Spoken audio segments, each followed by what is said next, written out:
আসসালামু আলাইকুম সুপ্রিয় ভিউয়ার্স, আরও একটি নতুন ভিডিওতে আপনাদেরকে স্বাগতম জানাচ্ছি। তো আপনারা যারা বিভিন্ন ভাতার টাকা পেয়ে থাকেন, আপনাদের জন্য কিন্তু অনেক বড় সুখবর রয়েছে আজকের এই ভিডিওতে।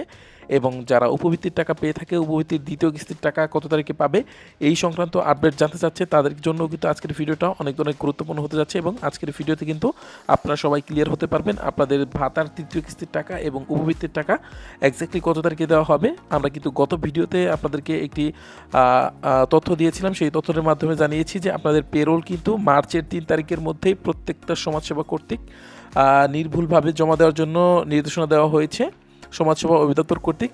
সেই নোটিশের ভিত্তিতেই কিন্তু আপনাদের যে টাকাটা দেওয়া হবে, অর্থাৎ ভাতার টাকাটা দেওয়া হবে এবং উপবৃত্তির টাকাটা ছাড়া হবে, সেই ডেটটা কিন্তু আমরা আপনাদের মাঝে জানিয়ে দিব। তাই অবশ্যই সম্পূর্ণ ভিডিওটি দেখবেন। আর যারা যারা আমাদের এই চ্যানেলে নতুন দর্শক রয়েছেন, তারা কিন্তু অবশ্যই আমাদের এই চ্যানেলটি সাবস্ক্রাইব করবেন।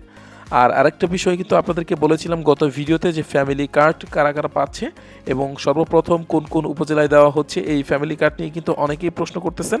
তো ফ্যামিলি কার্ড এখনও পর্যন্ত কিন্তু আবেদন শুরু হয়নি এবং প্রাথমিক পর্যায়ে মাত্র 13টি উপজেলায় কিন্তু এই ফ্যামিলি কার্ড দেওয়া হবে। সেই সংক্রান্ত অর্থাৎ ফ্যামিলি কার্ড নিয়ে কিন্তু আরও একটি আলাদাভাবে ভিডিও আপলোড হয়ে যাবে। তো আজকের ভিডিওর মেন টপিক হচ্ছে আপনাদের যে ভাতার টাকা রয়েছে সেটা কিন্তু আপনারা ঈদের আগেই পেয়ে যাচ্ছেন। আর যতদূর আমরা তথ্য পেয়েছি এবং ধারণা পেয়েছি, সেই তথ্যের ভিত্তিতে আমরা কিন্তু আপনাদেরকে এই তথ্যটা শেয়ার করতেছি। কারণ ঈদ হবে 19-20 তারিখে, অর্থাৎ 19-20 মার্চের মধ্যে কিন্তু আপনাদের ঈদটা অনুষ্ঠিত হবে। বেশিরভাগ সম্ভাবনা রয়েছে আপনারা কিন্তু ঈদের আগেই আপনাদের টাকাটা পেয়ে যাবেন।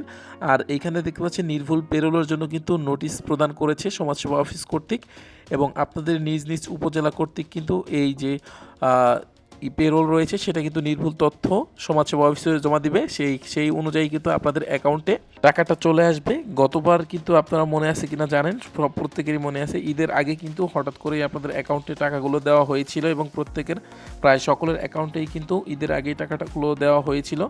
এই বছর দেওয়া হবে আশা করা যাচ্ছে, যে কারণ অনেক প্রতিবন্ধী ব্যক্তিরা এবং সামাজিক নিরাপত্তা কর্মসূচির আওতায় যেসব ভাতাভোগীরা রয়েছে তারা কিন্তু দারিদ্র্য সীমার নিচে বসবাস করে থাকেন। এই বছর যেহেতু সরকার চেঞ্জ হয়েছে এবং এই বছর আপনারা ঈদের আগে টাকা পাবেন কিনা, কিন্তু বেশিরভাগ সম্ভাবনা রয়েছে যে আপনারা ঈদের আগেই আপনাদের ভাতার টাকাগুলো পেয়ে যাবেন, যেহেতু পেরোল পাঠানোর শেষ তারিখ হচ্ছে 3 তারিখ অর্থাৎ 3 মার্চ এবং পেরোল পাঠানোর কয়েকদিনের মধ্যে অর্থাৎ কয়েক সপ্তাহের মধ্যেই কিন্তু যার যার অ্যাকাউন্টে টাকাগুলো পাঠানো শুরু হয়ে যায়।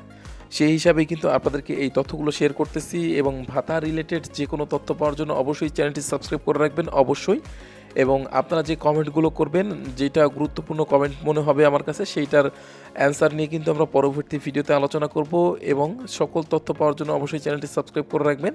সবাই ভালো থাকবেন, সুস্থ থাকবেন এবং পরবর্তী ভিডিওতে আমাদের সাথেই থাকবেন। ধন্যবাদ সবাইকে। আল্লাহ হাফেজ।